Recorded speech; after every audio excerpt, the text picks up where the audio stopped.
David HaMelech says in Psalm 101, verse 7, David HaMelech says, "In the midst of my house shall not dwell a practitioner of deceit."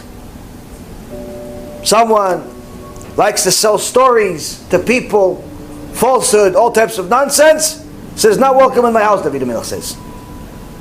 "One who tells lies shall not be established before my eyes." Meaning, if he's a liar, I don't even want to see him. I can't stand him. Gemara Masechet Shabbat, page 149b, and also Masechet Hagigah, 14b, says that HaKadosh Baruch Hu himself implements the same exact rules for himself. Meaning, HaKadosh Baruch Hu sees a guy is a lying, a girl that's a liar, he says, "I can't stand you. You're considered an abomination." HaShem does not want to talk or look at liars. He can't stand them. As the Gemara in Masechet Sotah, page 42a, Rabbi Yirmiyah bar Abba says, 4 classes of sinners do not receive the divine presence. Meaning, even if they fulfill mitzvot, even if they keep Shabbat, even if they learn a lot of Torah, and they do good things, but if they do these things, HaKadosh Baruch Hu wants no part of them. Who are these people?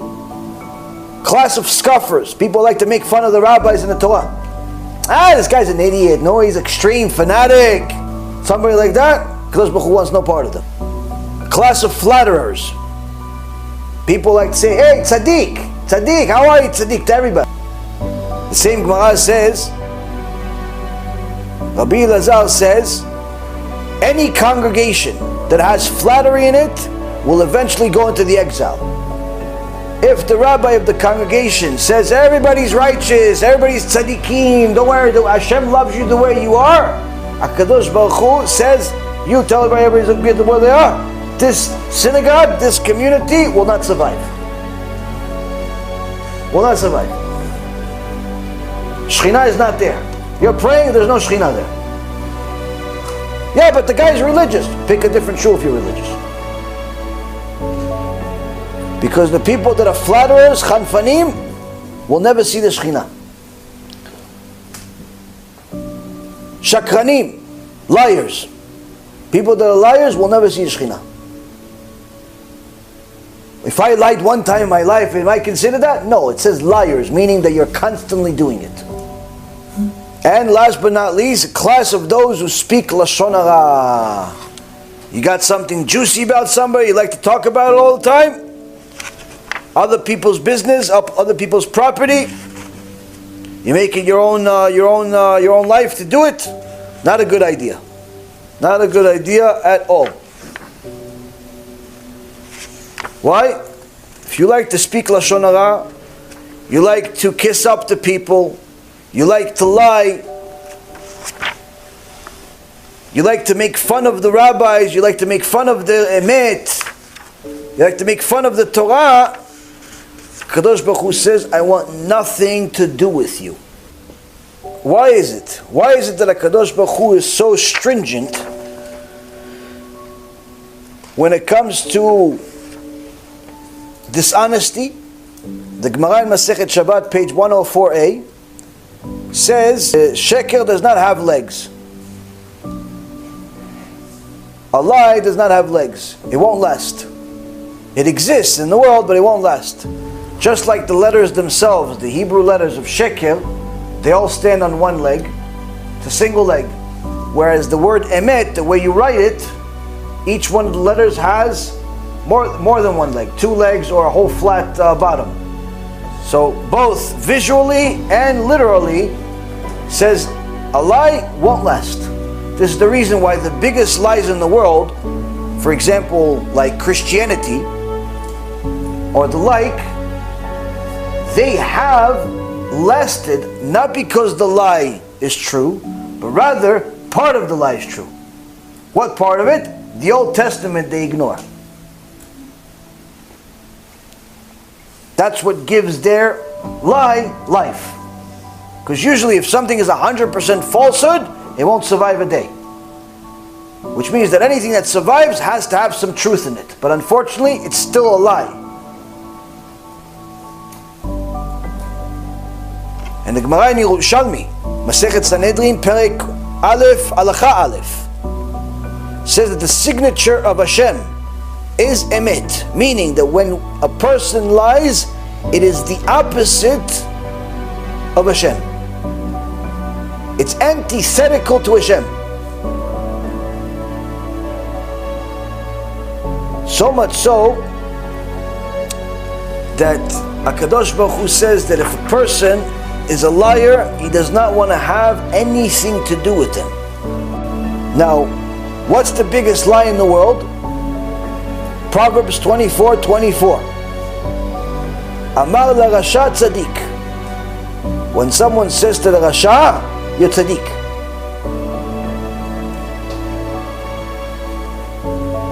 Amar la Rasha tzaddik. You go to Yeshua, you go to once a year, or once a week, or once a day, and the rabbi that's teaching, or the teacher that's teaching, doesn't tell you that in reality you have to TeShuva ASAP. You got to change your life immediately. Instead he tells you, no, thank you, you donated, chazaku baruch, you come from a family of tzaddikim. The guy doesn't even know halachot Shabbat, but the rabbi says it's tzaddik. Shlomo HaMelech says, someone who tells the wicked person you're a tzaddik, Kadosh Baruch Hu hates him. Yeah, but it's not good, the rabbi said. It's not good to rebuke people. Wrong. What's the source? The very same verse. The very same verse that says, Amar Rasha tzaddik, Ata yikveu amim v'yazamu le'omim, ve'lamochuchim yin'am ve'aleim tavo birkat Hashem. It says, one who tells the wicked person, you're righteous, the people will curse him, and the nations will anathemize him. This person that's lying to me by telling everybody he's righteous, you only do TeShuva, Hashem loves everyone. You think that that's going to make people love you? Because that's why you're calling them tzaddikim even though they're not. Eventually they're all going to hate you for it, because they're going to realize that you are the one that destroyed their life. And what about those people that rebuke? That say strong, Musar?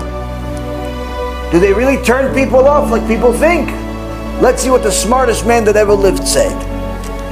The rebuker should be pleasant, and a good blessing will come upon them. Lamachuchim yinam v'aleim tavo birkat atov. Those that tell people the truth in the right way, tell them the truth even if it hurts, tell them the truth even if they never heard it before. Shlomo HaMelech says he has stamp from HaKadosh Baruch Hu. You rebuke people by telling them the truth, you're not turning them off. Quite the opposite. You tell people that a mechalel Shabbat gets genom unless he does TeShuva, you are going to have blessing come to your life. Why? Because you're saving people.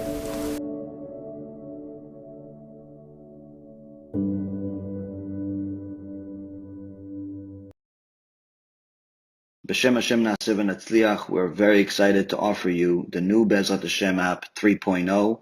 It's a newer, faster app, full of Torah, lots of Kedusha by the shiurim that we do, myself, Rav Ephraim, Rav Chaim, where you'll have also newer features where you're able to use the app while you're using other applications on your phone.